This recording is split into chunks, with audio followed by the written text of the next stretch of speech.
Heyo, welcome into the CHGO White Sox podcast, presented by DraftKings Sportsbook, America's top-rated sportsbook. Download the app today and use promo code CHGO when you sign up. What, was I too loud, Steven? You were way too loud. Oh, my bad. Do the mic checks, you're down here, and then all of a sudden the show starts, he's way up here. Well, maybe you should try to get me to that level when you're mic checking. I don't know. My bad, man. I'm trying to just, check the mic. And Steven, you know what you do? You do a fake show start, but it's actually the mic check. Ooh, I like that idea. And then you'll get an accurate mic test. I'm Sean Anderson. We're welcome into Studio B of our CHGO offices here in the West Loop of Chicago. You can follow me on Twitter at Sean_W_Anderson. We got the full CHGO White Sox crew here in Studio B. On the far left, that is Vinnie Duber in the blue. You can follow him on Twitter at Vinnie Duber. He's our CHGO White Sox beat writer. He's got a brand new article posted today, April 20th, about the White Sox and how they're kind of shaping up heading into that Rays game this weekend. And we'll talk a little bit about the Pedro Grifol quotes in there. Got some stats to back them up, and we'll talk a little bit about what those fixes will be. That's Herb Lawrence. Hello. You can follow him on Twitter at AcknerWall23. He's our CHGO White Sox community leader. Stepping on the X down there. Oh, don't do that. It says don't do step not step on this. Looks like it's been stepped on a couple times. Well, people aren't listening. People don't know how to read. So on today's episode, we'll talk a little bit about the White Sox fixing all of their problems, who maybe has us the most concerned on the Sox. We will lightly preview the Rays series. They have 3 games coming up in Tampa. And then finally, we'll play a little game because it's an off day. So why not have some fun? It is not the game I promised, though. Talk with Steven. We decided on a different game. I think this one is better. Okay. But I thought the other one could be more chaotic, which is usually how I have fun. We're going to start with something that is a little bit chaotic. Everyone was sleeping last night, including all of the residents of Oakland, even the possums of Oakland, when they found out, the A's are moving to L.A. They signed an agreement. They're moving to LV. See, it's the A. It's the A part, A's, L.A. It just it feels like that goes. They've already got 2 teams there. Yeah, they don't need a third one. They're going to Las Vegas. So they are in agreement with Las Vegas. What do we make of the news? What do we make of Vegas as a baseball city? I mean, I will travel to Las Vegas now for a game. I don't need to go to Oakland ever to see a baseball game because that stadium, as Vinny has told us numerous times and other people, just recently Boog Shambi and Rick Sutcliffe got chased out of their booth by a band, a family of possum just chilling in there. They were like, oh yeah, they evicted us, the broadcasters, not the marsupials, in the damn booth. So yeah, the Oakland A's and their management and their owner did this on purpose. They wanted this building to be dilapidated. They wanted to be ants in the building. They wanted to be flooding with sewage up into the clubhouses so they can say, hey, look, no one's here. Team is bad. We need to move. And so they got their wish. And I hope, and I don't know the actual numbers on it, I hope the city of Las Vegas is not chipping in too much of the money and the Oakland A's have to buy their own stadium. But we know if they're going to be going to Las Vegas, it's going to be a portion of the Vegas people's money going into that stadium being built. Man, it is a terrible time to be a sports fan in Oakland. Oh, my goodness. It is less than a decade. All 3 of their pro teams are leaving. The Warriors relocate across the bay to San Francisco. The Raiders go to Vegas. Now the A's are going to go to Vegas. Feel terrible for the folks in Oakland because, the Bay Area is big and it's made up of a lot of different cities, but Oakland is its own thing, too. It's its own community there as well. And so that really sucks for those people and those fans that they're losing all of their pro sports teams and now have to be part of a bigger metro area rather than have their own crew. Not to mention that the A's have a really nice, fun history in Oakland. Good teams, winning teams, championships, that kind of thing. So it's a bummer. I'll say this, though. Las Vegas is a place that, for those of us who don't live there, really look at it as only a touristy town. Only that one stretch, the strip there, is really all you hear about. It's cool, in my opinion, that Las Vegas gets to build its own city, its own culture that isn't just welcoming the tourists to go to those casinos on those few blocks of the strip. It's cool that they get to have their own thing about being, if you live in Vegas, you get to have your own culture that isn't just tied to, everybody that's flying into the airport. So that's cool. Now, granted, all those stadiums are right there by the strip, so it's plenty. They're doing their part to draw on the visiting fans as well and keep those tourist dollars coming in. But cool for Vegas that they are all of a sudden a really big sports town. I would not be surprised to see the final piece of the puzzle of them get an NBA team somewhere down the road, and they'll have all four. But very, very cool for the people of Vegas, but very awful for the people of Oakland. You would think with expansion being talked about, there would be a way where they could keep the A's in Oakland and get Vegas its team, and both communities could be, right, supporting a major league team. But, now we just need to think of a new name for this team, because the desert offers an awful lot of awesome animals, and I'm always of the opinion. You think they're going to change the name? I don't think they will, but I think they should. And really? Yeah. I mean, the A's have been around since 1901. You should always change your name. Here they are going to their fourth city, right. But like that traveling road show that has been the A's. That colorway, though, I mean, that green and yellow is like smooth. So iconic. But you should always change your name if you move, because there's no Jazz in Utah, very little lakes in L.A. I agree. You should always just move them. I'm sure there's a couple Pelicans in New Orleans, but whatever. Well, it's the Pelican State. They made that. Oh yeah, they made that. That's the good one. That was the one that moved the Hornets. They moved the Hornets to New Orleans, but then moved them back to Charlotte and the Bobcats, and I don't know if they're and the Bobcats was just because the guy that owned it was named Johnson. Bob. Are there Cardinals in Arizona? I'm sure. Okay. Yeah, but they were the Chicago Cardinals. Yeah, so I mean, they moved Chicago, St. Louis. State bird. Yes. Yeah. But it's like the state bird of 10 different states. A lot of Cardinals in the U.S. But that's the thing. My team naming preference is always that it's named after local fauna. And the desert provides so many great opportunities for team names, so it would be cool to see any number of desert animals take over as the new A's team. If they were going to change it, right, and maybe they give, maybe it's the Nashville Athletics, kind of like that. That kind of rolls off the tongue. Maybe, they move that franchise history over to Nashville. Okay. And Las Vegas gets a brand new team, right? You know what I'm saying? Kind of a Cleveland Browns situation. Yeah, right. The 51s. Like that was, I thought, the best. It was fun. Minor league team, and I would love to see alien stuff for any major league team. So I'd be in fan of aliens. You'd be a fan of aliens. The Las Vegas aliens. Hey, they're real folks. But yeah, the last team that popped up there, the hockey team, is named the Golden Knights, after the Army. Tie it into your local community. That's what I think. Well, and you bring up basketball. I do wonder, because the NBA and MLB just kind of have the similarity of both having 30 teams. So if you were to expand to 2 to make it 32 like the NFL, where are the next 2 cities you're going for Major League Baseball now that Vegas is occupied? I'm not going to Nashville, no, because why? I've been that city. There's not enough fans there to support a team. And they already have the Cardinals close in Memphis for the Redbirds. So it's no. Tennessee's out. I'm probably going to go to the upper Northwest, so maybe Portland. They deserve a team. One of those, I don't know, there's Seattle, but there's that dearth between Seattle and the California teams. And then maybe bring Montreal back into the fold. So we have actually 2 Canadian teams, and there's the desire for Montreal to have another team. So, yeah, I'm thinking those 2 teams. Firstly, I'm opposed to expansion because there's teams that suck currently, and they're not drawing fans, and their culture's not there, the history's not there. They don't need to expand. We need to just keep it at 30 right now. But if the 2 teams, I would be Portland and Montreal. I know people love Nashville, but it doesn't appeal to me.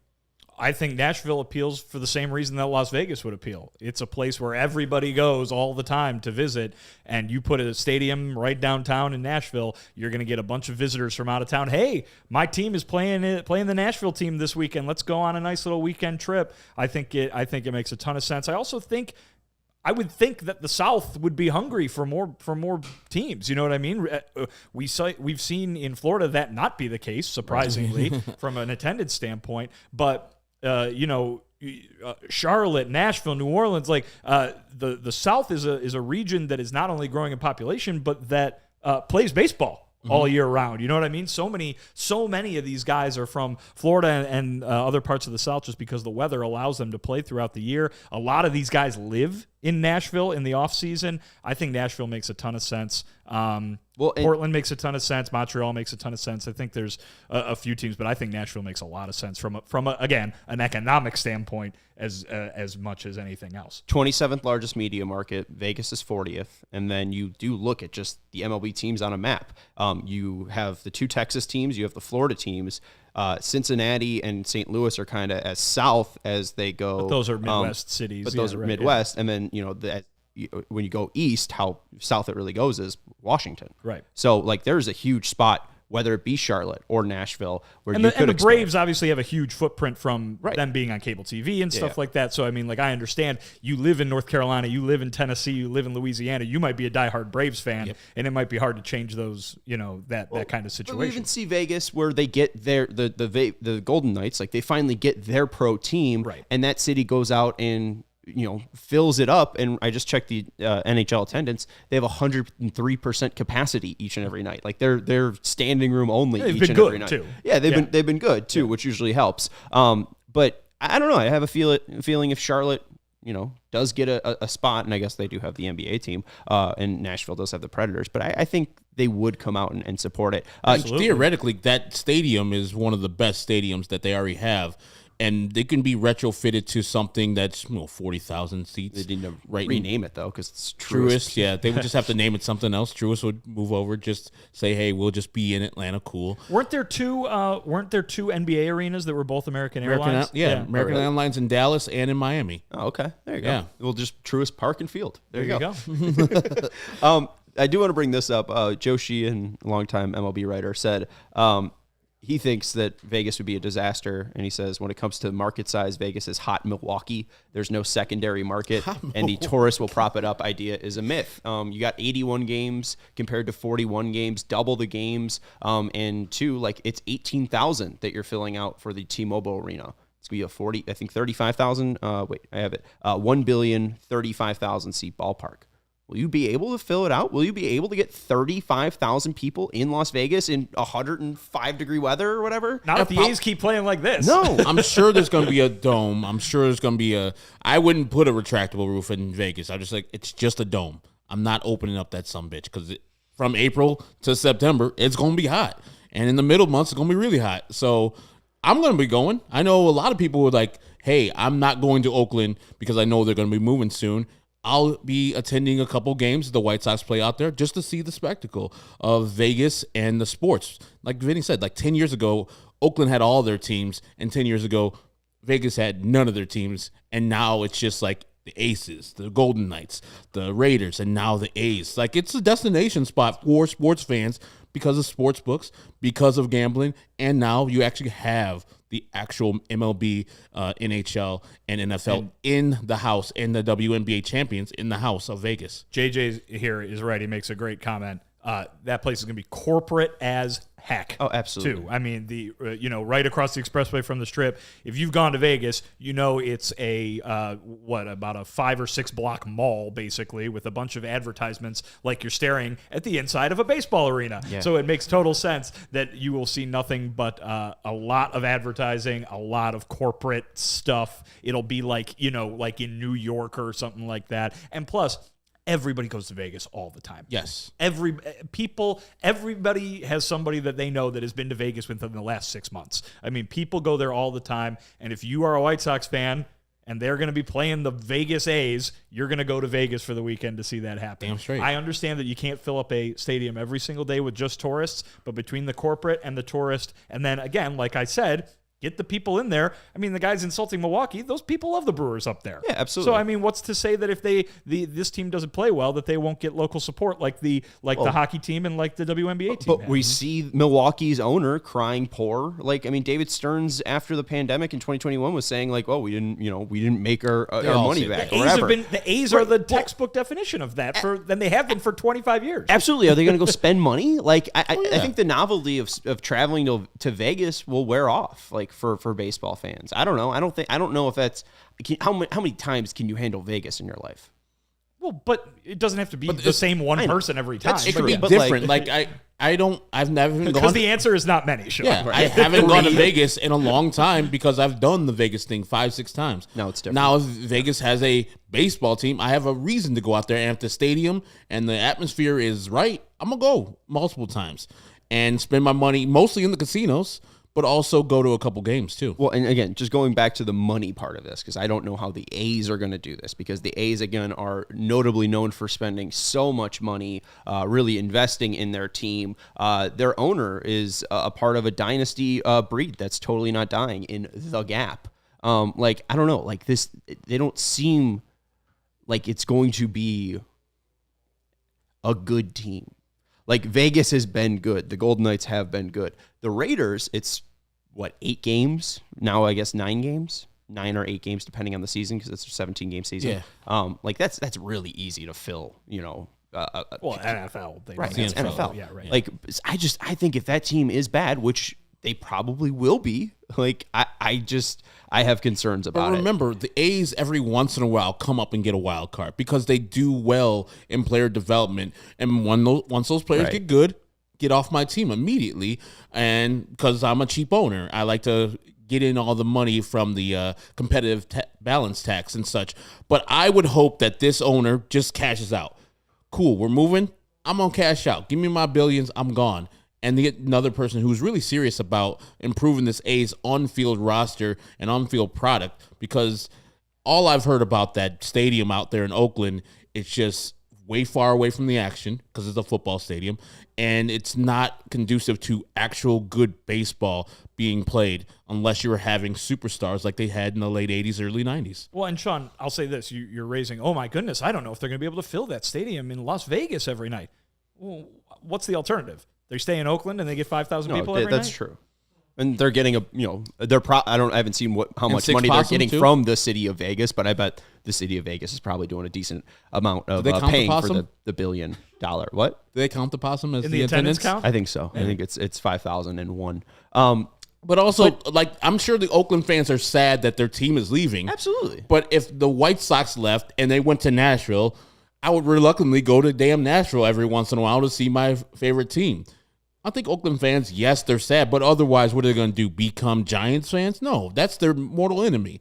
They're going to be going down to Vegas just like they have to go down to Vegas to see their Oakland Raiders. Yeah, but give it time, and it will cycle, and they will all be Giants fans. Yeah, because that's a local team. And because kids 2 generations from now aren't going to remember the Bay Area interleague rivalry. Who would want to go? Who wouldn't want to go to that park? I mean, that's consistently a top 3 park for everybody else, and the A's park is the worst. That or Tropicana, and also too, I just saw the Coliseum.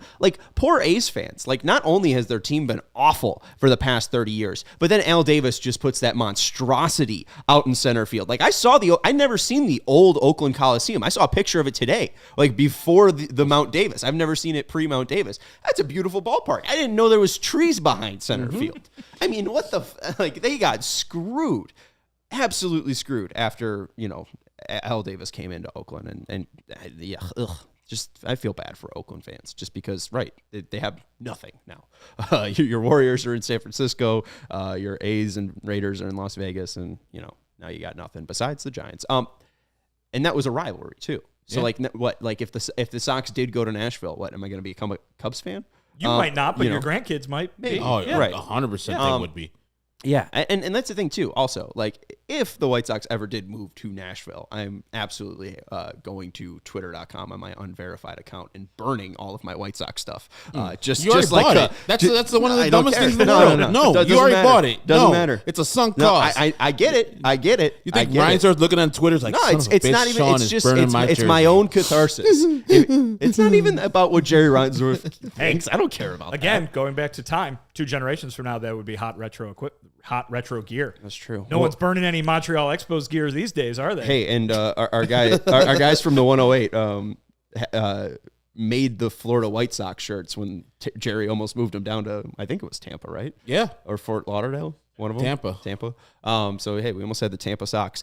Let's take a quick break here. My final point, though, with A's moving to Las Vegas. It's a regional sport, so I do wonder, again, how much the region can actually support it. So we'll see, hopefully. But, hey, you're adding another region to the roster, though, too, right? What are people in Vegas right now?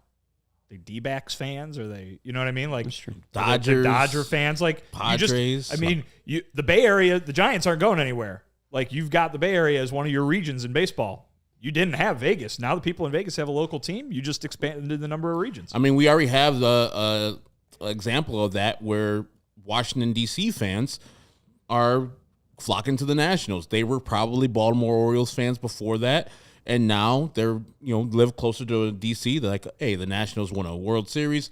I'm a Nationals fan. It's been tough the last couple of years after the World Series, but I think they fill up the stadium a decent amount for a team that's just absolutely abysmal. We'll see. We'll see how it plays out. You're not going to be going to Vegas? Again, like I'll go once, but like that again, I think the novelty will wear off. The biggest loss for me is I loved the artist rendering of the plans for the stadium to keep the A's in Oakland. It was right on the harbor, and it had that weird park that went up the side of the stadium. So it was like center field was like ground level. And then you could, if you weren't at the game, you could from the outside of the stadium walk up the side and like look down on the game from the roof. It was going to be a small park, and I think that obviously you're not getting it anytime soon because they're building a $1.5 billion ballpark in Vegas. But that could be the future of some of these ballparks. They don't have to fit 40,000 people in them. Yeah. Maybe you make them a little smaller. They're a little more intimate. And you know what? They'd look cooler, that's for sure. Absolutely. I mean, my whole point is like the jewel box, build them within one square block because like once they get all sprawling and big, it just becomes a giant mess. You mentioned DC, and I've been to that Nats Park. It's a nice new building. It's clean. Everything is fine, and it is completely charmless, in my opinion. I mean, it's in a nice location. Right. It's right where the rivers meet. Like everything about it screams nice, but it's just not interesting. And I think if you make these ballparks a little smaller, they might be more interesting, more fun to look at, more fun to be at. I feel like you said that the same thing about Minnesota's park. It's just it is new, it's clean, but there's no charm there. I am probably one of the only people who doesn't like Target Field. Every other person I've talked to that's been there is like, man, this is the stuff right here. I like right Target downtown. You can just walk in from the street. And Courtney wants to go this year. I'm like, I guess I gotta go. It's a terrible ballpark. Mostly it's because of my hatred of Minnesota and their niceness and the Twins in general. But I think for expansion too, how about you put them back in Oakland? Like, why does the Oakland A's fan and the Oakland fan lose a team? Huh? Right. There's no ballpark. I mean, I know, but they can make one. That's the owner. Yeah, the owner didn't. They don't want to pay for it. Yeah, the owner didn't want to pay for it. Well, I guess I mean, that's the city's plans, or something like that. Yeah, I think the A's might have had something to do with that too. I think it was on their website. In California, it's different. You have to get a vote of 2/3 of the people in your jurisdiction. That whenever you raise taxes for a stadium, they have to okay it. So. That's the thing. In California, all those stadiums that are built are pretty much privately financed, not people who are not taxpayer financed. And they should all be privately financed. Exactly. It's private companies reaping the rewards. Yeah, so, I can't go into guaranteed rate after business hours like, hey, this is my field. I've kind of paid for it a little bit and just like play a couple games. No. Well, it's their field. They're going to let me not do that. Right. Yeah. I mean, can we try it with Soldier? I know the Park District owns that. That's not the same as Humboldt. Yeah, I can't. Well, those parks close at dusk too. Okay. All right. But like I can't go to noon at Soldier Field and throw the pigskin around. Play frisbee. Oh, there you go. Yeah, it's like you bring Dylan Cease and play frisbee. It's just a Chicago Park District, right? I could just throw a frisbee on the terrible grass. Oh, yeah. And I like chugging with Fresh's idea, a Vegas July tailgate. Sounds terrible. Hot dogs will cook himself. Anyways, let's take a quick break here. See you later, Dougie. If you are looking to go to a game, whether it be in Vegas, whether it be one of the final ones in Oakland. Sean, you're falling off the screen, by the way. You got to watch that. Uh-oh. Whether it be in Chicago. It's weird because I can't see Vinny unless I'm like this angle. I'll back up. Well, you got to like back your chair up. There's no room for that. I checked. Right. I mean, so we're just I'm just going to hide in this plant and not see Vinny. There, a little bit. Buying tickets to your favorite events shouldn't be stressful. Game Time is the fastest and easiest way to buy tickets for all the sports, music, comedy, and theater near you. Again, whether you're in Vegas, Oakland, Chicago, the killer deals you'll find on Game Time on last-minute tickets will have their best price guarantee. You could stop stressing over the tickets and start getting hype for all of the fun that you'll have. There are flash deals, so you can unlock some of the great deals, the best deals for not only the best seats, but also for the best price. Download the app that over 15 million people have downloaded. You can create a Game Time account and use code CHGO for $20 off your first purchase. Terms apply. Again, create an account and redeem code CHGO for $20 off. Download Game Time today. Last minute tickets, lowest price guaranteed. Code CHGO, $20 off your first purchase. Game Time app. All right, that was kind of a messy read there, but we absolutely love Game Time. They've come in clutch for many, many White Sox games, and the best part too is that price match guarantee is 100% real. It's up to 110% money back, and their customer service is extremely quick. So you should get it within the half hour that you notice, hey, there's a better deal on some other site. Also want to let you know about Shady Rays. The sun is finally out. I know rain was intermittent, but take on the sun with gear built to last. Our friends at Shady Rays have you covered for the warm weather ahead with premium polarized shades at an affordable price. Look at Vinny.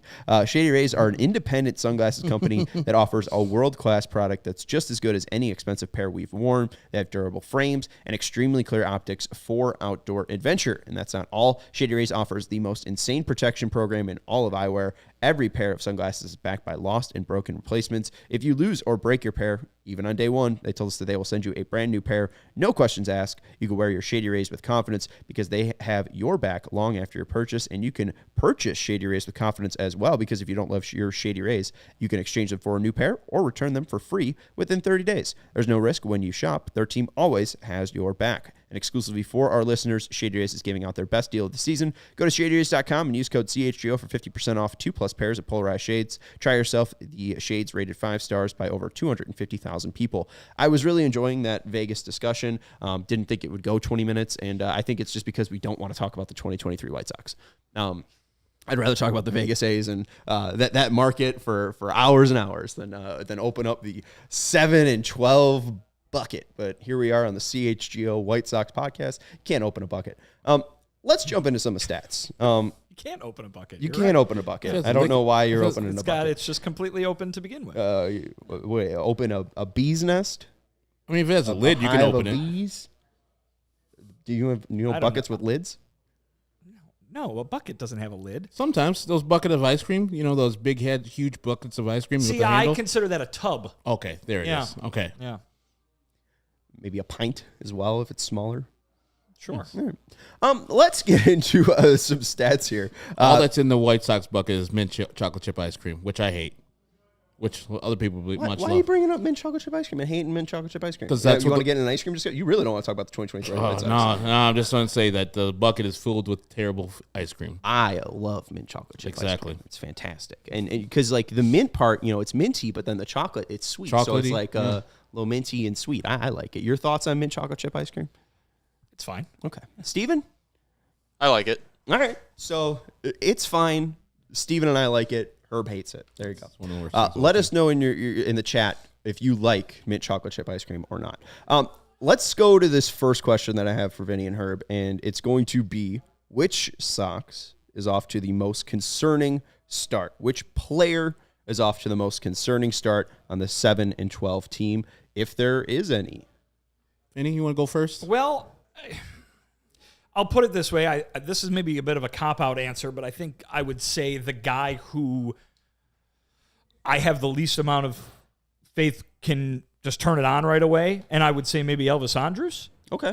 He's not hitting very well at all right now. Now, granted, didn't hit very well in Oakland last year, and then came to the White Sox and really flipped the switch. So maybe that's a little bit unfair to him. But the other guys on the team, Eloy Jimenez's numbers right now are real bad. But you should be able to expect him to start hitting very well over the course of the entire season. We saw Yoan Moncada get off to the great start. He's hurt right now, but you know he can do it. Tim Anderson, is Tim Anderson. So I would probably look to a guy like Andrus. I don't think Oscar Colas has been overly impressive so far. I don't know if that is worthy of calling him the most concerning player on the team, but yeah, and then there's some guys in the bullpen that obviously have struggled a little bit as well. But I think most of these guys have the ability to come back and turn it right back on.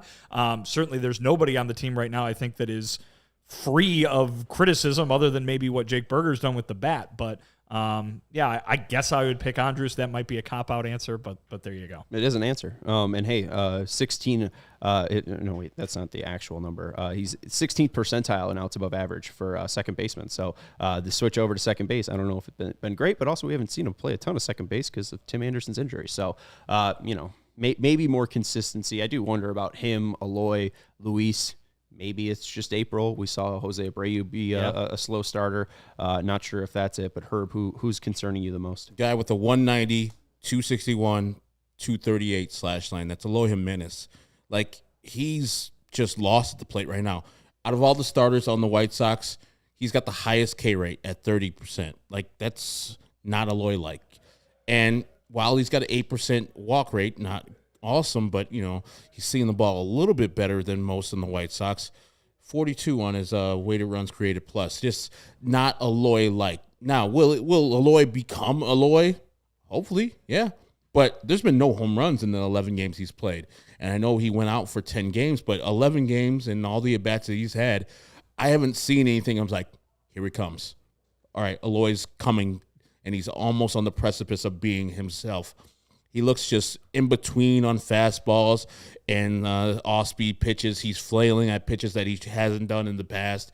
Just not the guy that we all thought would come back and say, only thing that's holding him back from an actual great season is health. He's had, he was out for 10 days, but he's played for 11 games, and that 11-game stretch has been not great with the bat. Yeah, and two, I just don't know if it's injury related. I mean, that's why I think my answer is Yoan Moncada, is because we've seen Eloy come back. But Yoan, it seems like it's just a little bit more delayed. We see him deal with this at the end of spring training, and now it's coming back again. And there's, I think, talk that he might need a rehab assignment for. He will need a rehab assignment. For it sounds like, yes. A guy that had played a lot in spring training, World Baseball Classic already in the regular season. I don't know. Is it? A lot of Why travel. does he need a rehab assignment? Did they go into it? Was just Pedro because just said the time off, the amount of time that he hasn't played. I mean, remember the travel he had too. The first leg was in Taiwan. Then they had to travel to Japan. Then he had to travel to Miami. Then after that was done, he had to travel back to Arizona. I'm sure that travel doesn't help a person who has back problems out that much. And as I was saying yesterday, different beds, different softnesses, and could make a back act up. And so I'm hoping that Eloy or Yoan comes back and has full health out of that. The reason that Moncada will need one and Eloy didn't is because Yoan Moncada plays the field. They want to be able to make sure that his timing is not only there at the plate, but there at third base as well. Eloy Jimenez came back and didn't need a rehab assignment because he just strolls to the plate 4 times a game, and that's all he needs to do. That's what Pedro said the other day, by the way. All right, that makes a little bit more sense why that is necessary. And shout out to Dougie in the chat too. Only 7 likes. Give us those likes. I think we got 12. So if you're hanging out with us in the chat, make sure you're hitting that thumbs up button. It really does help us grow. At least going to the March stats for their career, Eloy, 65 weighted runs created plus for his career average. Elvis Andrus, 82.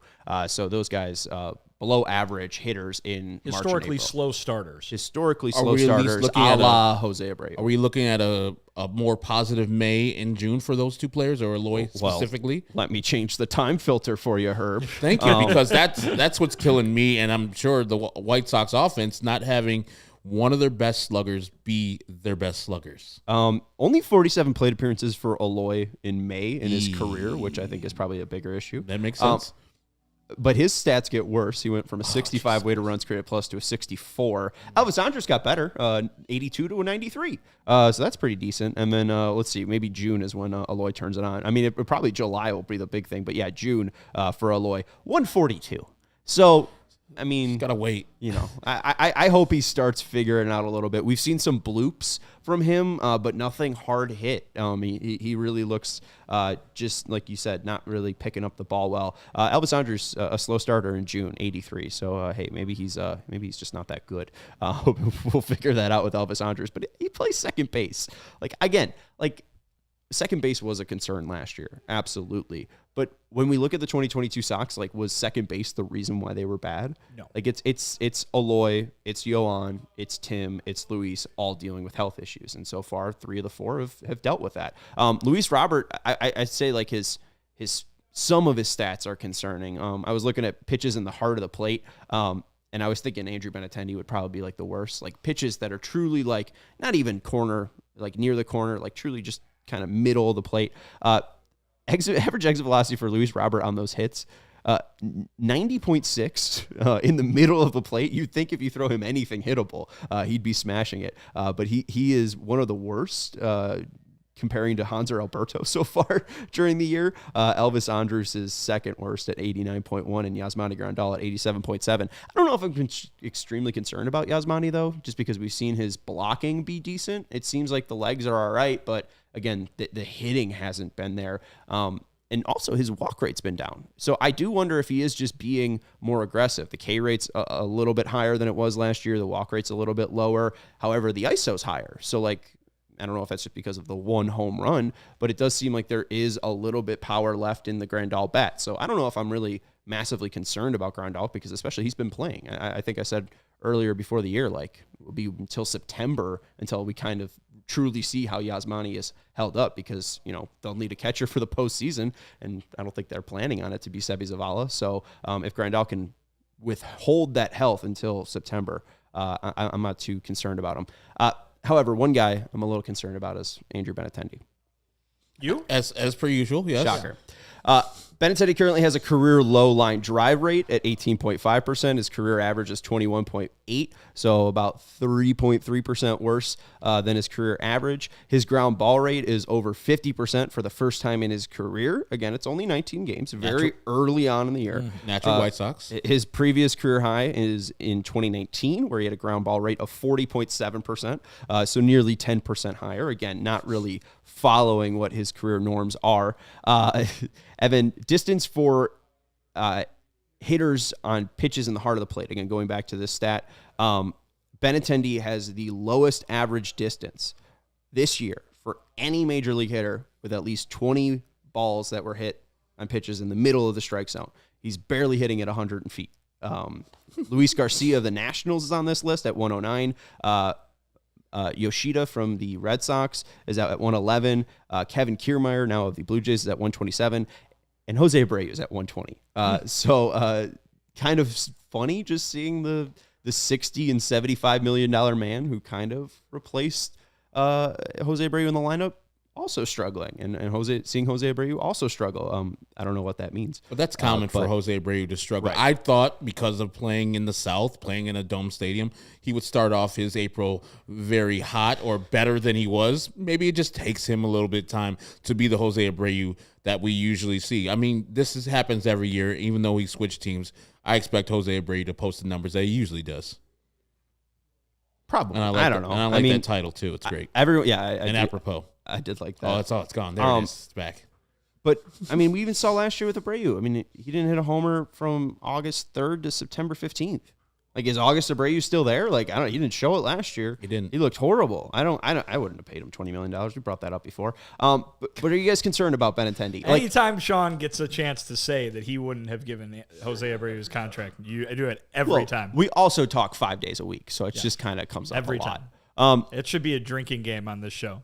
Do you have concern for Benintendi, though? Because I would say the one thing that I think maybe gives credence, because not only is he in a new city, but the one guy that really hasn't seen consistency in the lineup with Tim Anderson going out is Benintendi. And we've seen him versus lefties bat around 6th, and then when he was facing righties, bat around 3rd, and now that Tim's been out, at the top of the lineup. So I don't know if maybe that inconsistency has hurt him. Yeah, but it was talked about that he's a guy that could bat anywhere in the lineup, right? I mean, that was supposed to be a plus to his presence, is that Pedro could move him around and put him wherever he wanted to. And I think he showed that by, dropping him versus lefties and raising him versus righties. So, I mean, Benintendi's batted plenty, and he's gone to the top of the lineup pretty consistently because for the majority of the season now, Tim Anderson has been sidelined. So I think that you've seen a guy get pretty consistent lineup placement. I mean, I don't think you can blame that for what he's doing. I do think, though, that this is a guy who you'll probably look up at the end of the year and be like, oh, yeah, okay, he was fine. He was what he was supposed to be. I'm not going to keep saying it's early. It just, that there's so much time left that you can get those numbers. You just talked about it happening with Abreu, Herb, all the time, right? Where April would come and go, and you'd be like, oh, my goodness, Jose Abreu's slumping. And then by the end of September, you'd be like, oh, look, Jose Abreu did the Jose Abreu thing. I think Benintendi's probably another one of those guys who is just reliable in terms of production. And I'm sure he's putting a lot of pressure on himself because he knows what the White Sox did last year. And he's like, I'm the big-time free agent. I'm $75 million man, Andrew Benintendi.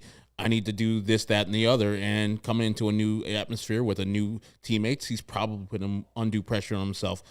Calm down. Do what you did before, because you saw the numbers you were just reciting are not what he's done in his career at all. And so 3% more was a ground ball rate than he's used to. So once he gets settled, once Timmy comes back, and you put Andrew Benintendi, I think, in the better position at second or second in the lineup, then you'll see, I think, a little bit more consistency from him and that pop that we haven't seen from him at all. I don't know if he's got pop. I can't. He's got pop. Like, does he get double-digit home runs this year? Yes. I'm not sure. We should bet on that. Conforto's up to 4. I'll bet on that deal. Yeah. I mean, I don't even think he's pulled a fly ball this year. I mean, seriously. Here he comes. What are the stakes? We bet it. Yes. Literal stakes. We're going to pull a beef loaf and Josh Nelson and start betting on steaks. Whatever you want. Or steak, literal stakes, STAKES, like the kind that you use to put a tent up. Maybe we'll figure. Maybe we'll detail. I was more violent. Yeah, yours was more, EAK. yeah. I was thinking more about murdery. I was thinking of vampires and such, and Sean's one of them. Benintendi this year, I did see someone try to.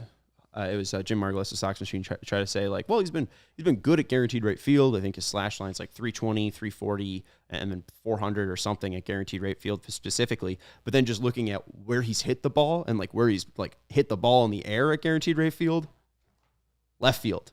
Again, this is what I was all worried about, was that he just be Slappy McGee up there, and here he is slapping balls all around the infield, and it's like he's not 320 is good.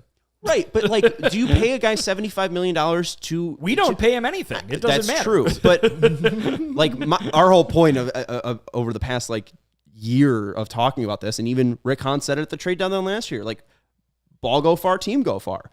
You go get a guy who ball don't go far off bat. No. Did anybody ever say that they brought in Andrew Benintendi because they think he's going to hit 20 home runs? No, but my point is he's not here to hit home runs. And that's stupid. You should get a guy that hits home runs. Well, they that's have the issue with the Eloy team. Jimenez and Yohan Moncada and Yasmani Grandal and Luis Robert and all those guys.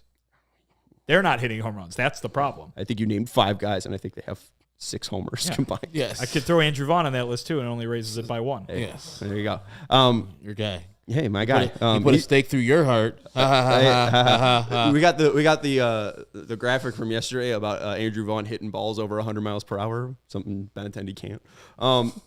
Anyways, you don't have to pull it up, Steve. I was just being a dick. Let's go to the White Sox as a team, though. That team graphic, if you can, Steven.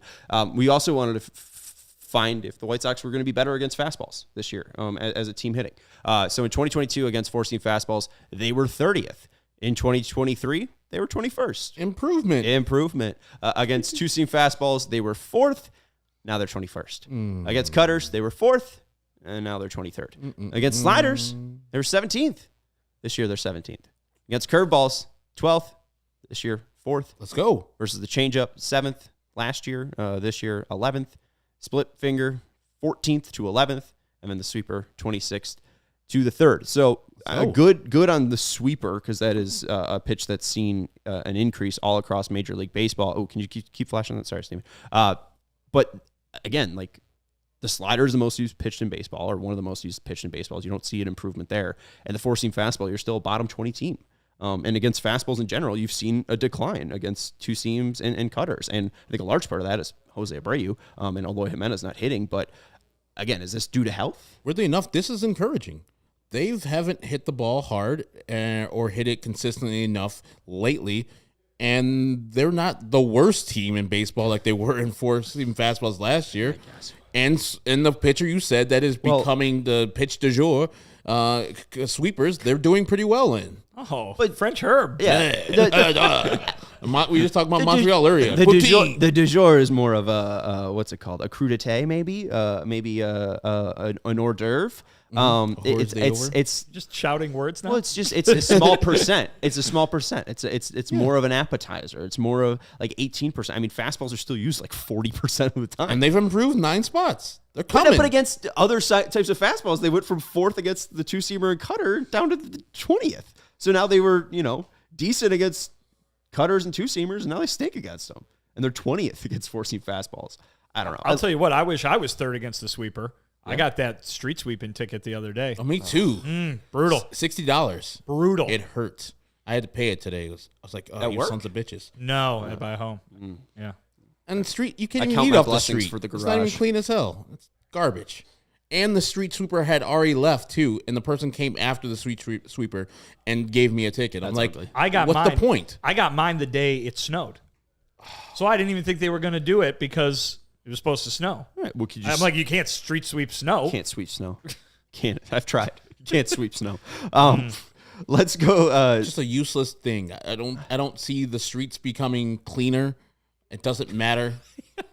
And yes, we do hate street sweepers. The people and the people who give the tickets, they're the worst people in the world. They're just doing their jobs, Herb. Nah, I got a couple stories about those people being jerks. I don't want to share them because, again, they're just people doing their jobs. But this is Hater Wednesday, apparently. I know it's Thursday. It's Thursday. There used to be a bit called Hater Wednesday, so that's why I was trying to Lawrence Holmes refer to it. But you guys are hating street sweeping, and I hate Andrew Benintendi. I mean, that's every day for you. I only hate street sweepers on the day that they come down my street, and I gotta wake up at 8 o'clock in the morning and move my car somewhere else. I like seeing the one. There's one each for both baseball teams. Have you seen it? There's one street sweeper that has the Sox logo on it, and there's one street sweeper that has the Cubs logo on it. Glad we're a city divided. Well, no, they're on both sides of town. Oh, okay. Yeah, you'll see the Sox one up north and the Cubs one down south. That's good. I always, again, really hate street sweepers, but once I see the White Sox logo, I'm all You're fired up. I'm all for municipalities. Let's go. Streets and sand. Let's go. A little bit deeper into the Sox versus the four-seam fastball, though, because Herb, they're still 21st. Yeah, they're still bad, but better than last year. They're hitting the ball. They're hitting four-seam fastballs just as hard, about 91 miles per hour. They're hitting it more on a line, but I think that's worse. 12.2 launch angle compared to 17.9, and you could just see that's worse because the distance has shrunk, 192 to 185. So, when you want fastballs, Chris Johnson's talking about keying in on the fastball. That's the pitch you do your most damage on, and they're hitting it, if not least, but least further. I mean, shorter. I hear you, but these things are going to be, it's going to take some time for them to get from where they were last year to something that Castro and Chris Johnson are talking about of, attacking fastballs. Remember, these guys, and we talked about this last year, like hitting coaches, not necessarily like people are not going to them like, hey man, what am I doing? hey, can you help me? Can you fix me? Because if that was it, you would see these hitting coaches be more lauded than they are. For the most part, hitting coaches are like replaceable every year. I think this will take some time for the White Sox to actually do the philosophy that these hitting coaches want them to do. And they've already shown a little fruits with the fastball. Now, if they can get the cutter stuff back and get the slider up from 17 where it was last year for where it is right now, that would be much improved. But it's been awful baseball, I think, mostly because of the bullpen has been giving up leads and the hitting has only been in one inning, especially of the late. So, 4 games in a row. Yeah, 4 games in a row. So I'm upset that the White Sox are doing the same thing, but also I'm looking forward to maybe them breaking through and finally doing the things that we've all think they can do, but it's like in the back of my mind, it's real small that they can maybe do it. But that guy and that little inkling of hope, he's dying back there in the back of my brain. Dying. Oh, God. Oh, my God. CPR. All that hope, man, it just goes away, man. It's the hope that kills you. Ted Lasso. Good show. Yes, it is. I've missed like the last 3 episodes. Last year, everybody vilified Frank Menachino. And listen, his job was to be the hitting coach, and they didn't hit. So that happens. That's the job, right? But the things that he was saying last year, the things that Tony La Russa was saying last year, we're hearing from Pedro Grifol this year. They want the White Sox to stop swinging at pitches outside of the strike zone. Yeah, they want them to stop doing that more. If you ask Pedro Grifol, what's going on with the offense? It's the same thing that he says the same thing that Tony La Russa said when we asked him what's going on with the offense last year. And so I think, Herb, you're absolutely right. This coaching staff, very reasonable to say it is a work in progress. And I understand that you haven't fixed it yet. The problem is they were hired to fix it. Yes. Absolutely. They were brought in to fix it. Exactly. Pedro Grifol was hired, and the new coaching staff was hired to come in and work with the same players. The front office said, we're going to bring back pretty much the same players that disappointed last year. It is on the manager and the coaching staff to help them unlock the things that was preventing them from doing what they did a few years ago. Return them to old form, right? That kind of thing. It has not happened yet. And I think it's reasonable to say that, hey, it's going to take time. It doesn't all happen in a couple of months, right? But this was the job they were hired to do. And if they can't do it, then the front office, it's on them for keeping the same players, because guess what? Then you just made a bet that lost. Well, and now I'm just wondering, like, when you go a little bit deeper into the stats, like, is it the players or is it the coaches, or, you know, do you just need more time for this to take root? But I'm just not sure. The White Sox, again, this is versus the four-seam fastball. Their fly ball and line drive rate on four-seam fastballs in 2022, 10%. You want to be hitting fly balls and line drives. Yes, you do. In 2023, 8.4%. So we've seen White a decrease. We've seen them swing less at four-seam fastballs, 52.2% to 48.6%. So basically like a 3% drop-off in them actually swinging. But then why has their out-of-swing percentage, when the fastball's out of the zone... They're OOSP? They're well, this is O-swing. They're OOSP? O-swing. Okay. O-swing. In 2022, swinging at fastballs outside of the zone, 13.5%. This year, 16.3%. So they're swinging less at fastballs, but they are swinging more at fastballs out of the zone. Again, that seems bad. It does. It doesn't seem You're good. Right. Well, They're hitting more ground balls than they are fly balls and line drives than they were last year when they were 29th or 30th or whatever against fucking four-seamers. I know the last thing anybody wants to hear about right now is Tony La Russa, but I'll bring up another thing that he said last year, which was pitchers and hitters react very differently to coaching. Pitchers always want to know what they can do, one little tweak, what they can do to make them better, to make their pitch spin a different way. They will listen to everything. They will talk to each other. They will constantly be either coaching themselves or seeking out coaching. They welcome all comers in terms of advice. Hitters do the opposite.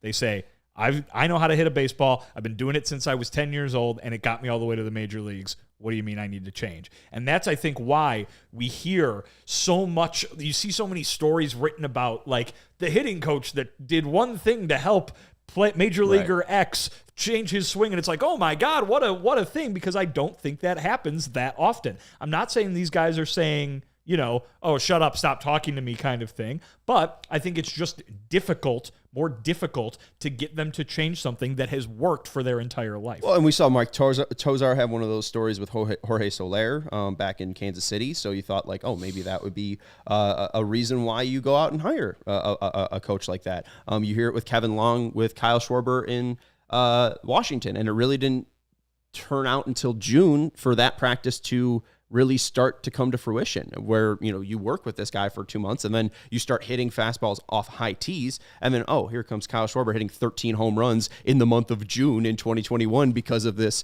just one simple drill. And, you know, then Kyle Schwarber's always been a good hitter. He's a first-round pick, but just that one little tweak. So and maybe it took for Kyle Schwarber to get non-tendered by the Cubs to start listening to people. Maybe his swing got a little stale there, and working with Kevin Long to get that ball in air on the high fastballs worked out. And I know people and players are probably like, and hitters mostly are like, man, the results are not there. If these guys are telling them, hey, this will work, you got to let it just go and work its way. Players after a while be like, man, it's been 5 days.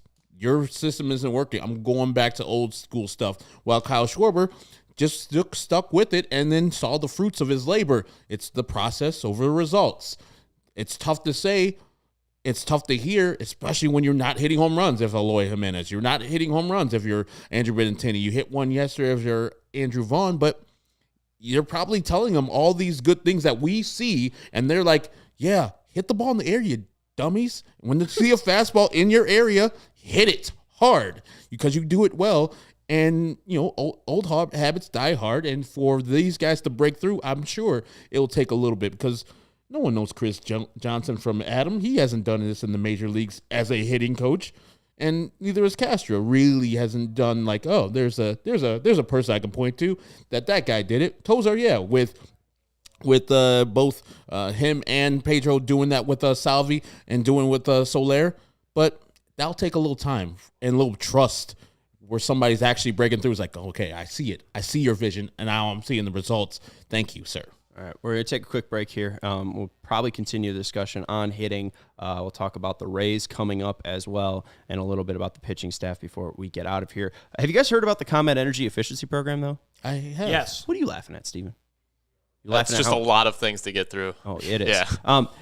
They're committed to helping families and In like businesses 4 in the minutes. communities they serve, helping manage energy usage and lower energy bills now and into the future. ComEd offers a wide variety of incentives on lighting and other efficiency upgrades to commercial, industrial, and public sector customers of all sizes across the territory. And ComEd offers free facility assessments that can help find energy-saving opportunities, like for HVAC systems, commercial kitchen equipment, or industrial processes. An authorized engineer will work with you to develop a detailed assessment plan specific to your goals and needs, and these can be done in person or virtually and last approximately 2 hours. Within 3 to 4 weeks, customers will receive a report detailing energy efficiency projects that they could start working on immediately, and each recommendation will include estimated energy savings, cost savings, project costs, potential incentives, and simple payback. So if you own a business, do not wait. Get started saving money and energy today. For energy-saving tips, lighting incentives, or to schedule your free facility assessment, go to ComEd.com/poweringbiz. That's ComEd.com/poweringbiz. Also want to let you know about our friends over at DraftKings Sportsbook. It's NBA playoff time. That means it's big hoops action with DraftKings Sportsbook, an official sports betting partner of the NBA. Get in on the excitement of every game with the touch of a button. New customers can make a $5 pregame moneyline bet and score a $150 bonus and score a $150 in bonus bets if their team wins. Plus, everyone can score a no-sweat same-game parlay every day during the NBA playoffs. Open up the DraftKings Sportsbook app now, opt in, and place a same-game parlay on any NBA game. And if your bet doesn't hit, you'll get a bonus bet back up to $10. I missed on a same-game parlay last night. I was frustrated.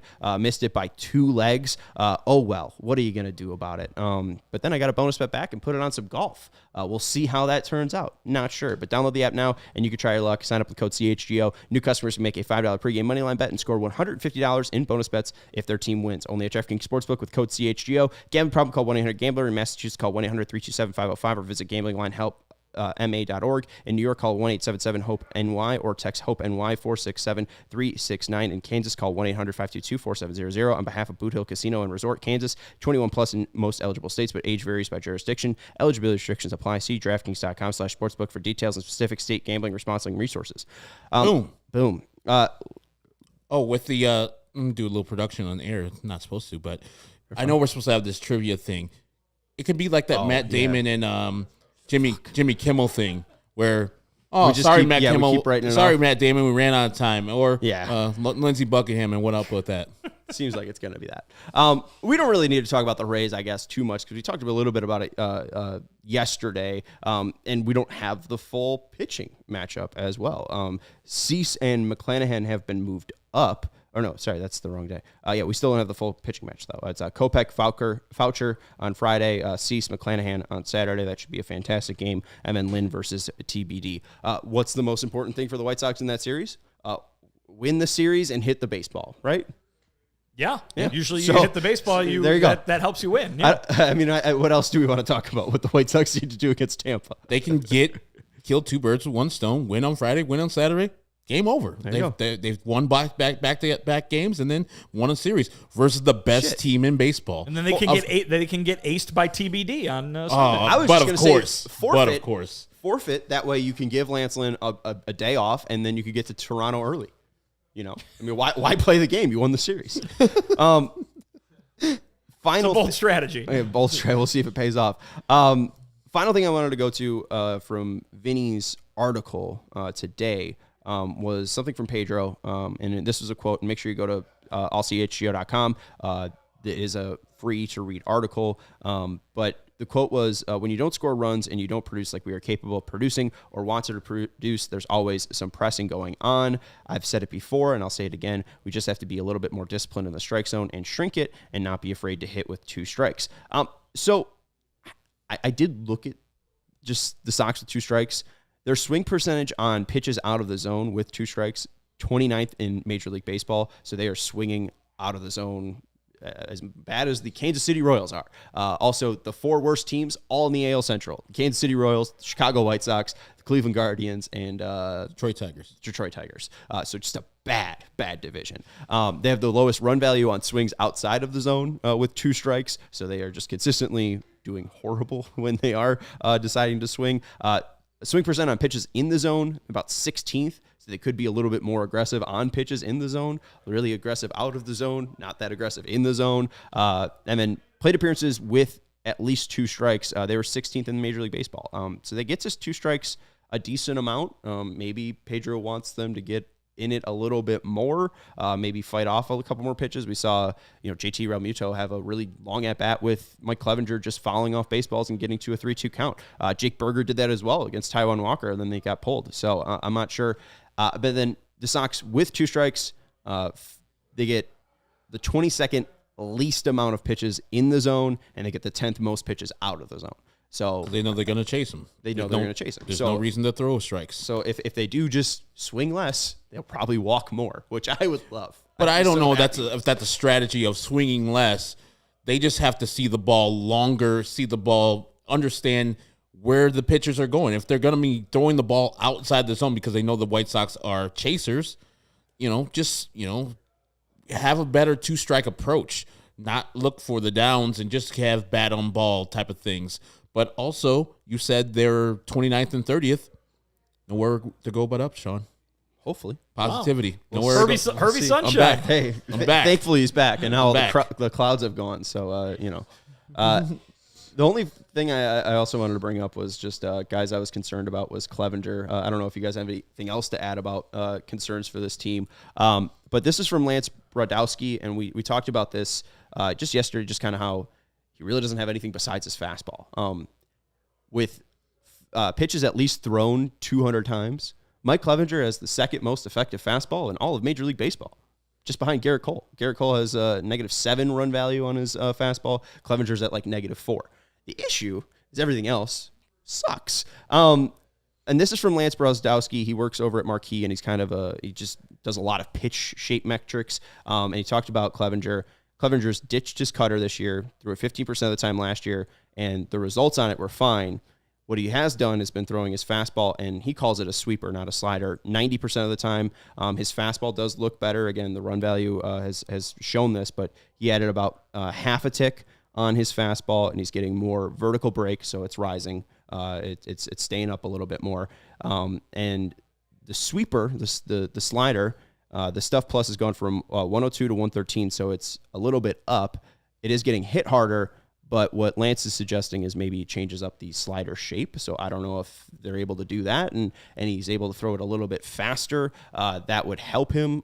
He did have a very dominant slider back in 2017. Hitters have gotten better because they've seen harder velocity. So just kind of sliders that sit around 81, like Clevenger's does, just aren't that great. But also you could just see in 2017 where he was locating those sliders. It was very consistently the right side of the zone, or kind of to the left-hander's vision inside and down, where you kind of see in 2023, it's floated all around the zone. So just trying to find consistency with any secondary would be huge for Mike Clevenger, because the fastball is working well, but everything else kind of stinks. And he has the third highest SIERA in all of Major League Baseball, I think behind Madison Santos. Bumgarner and Alek Manoah. Oh, I thought you were talking about Sierra Santos. Can you put that back up again? Scorpion, right, Herb? I was thinking Poochie returning home to his home planet. Yep, that works. That's good, The too. one on the right, Okay. 2023. Yeah, it's like you could see it. His slider was filthy at the time. Now, if you can't locate it, if it's just all haphazard, especially if it's that high in the zone to right-handers, only 81 miles per hour, those going to get hit really hard. And I think, was it the Trey Turner home run off a fastball or the slider or the sweeper? Because he hit that like a rocket. His fastball. I think him and Marsh both hit homers off fastball. But yeah, the idea though, just changing the slider from a sweeper to a bullet slider is basically just to have it tighter, and instead of having kind of the way that you've described it, horizontal movement, more sharp movement down and away. So maybe they're able to figure that out, but I don't know. That's it, though, for the CHGO White Sox podcast. That's going to do it for our weekend coverage as well. We'll be back with you on Sunday to recap the Rays series. Yeah. Oh, I didn't know. Sorry, you pointed. No, if you were going to add something. Sorry. No. That's Herb Lawrence. You can follow him on Twitter at @Actor23. He's our Just a weird CHGO guy. White Sox community leader. I know a lot about that. That's Vinnie Duber. You can follow him on Twitter at Vinnie Duber. He's our CHGO White Sox beat writer. I'm Sean Anderson. You can follow me on Twitter at Sean_W_Anderson. That is Stephen Nicholas, our lovely producer. Thank you very much for your help today, and appreciate everybody for hanging out with us in the chat. We got 19 thumbs up, so if you could, on your way out, get us up to at least 20. We would appreciate it. Thanks, everyone. We'll talk to you on Sunday. Go Sox.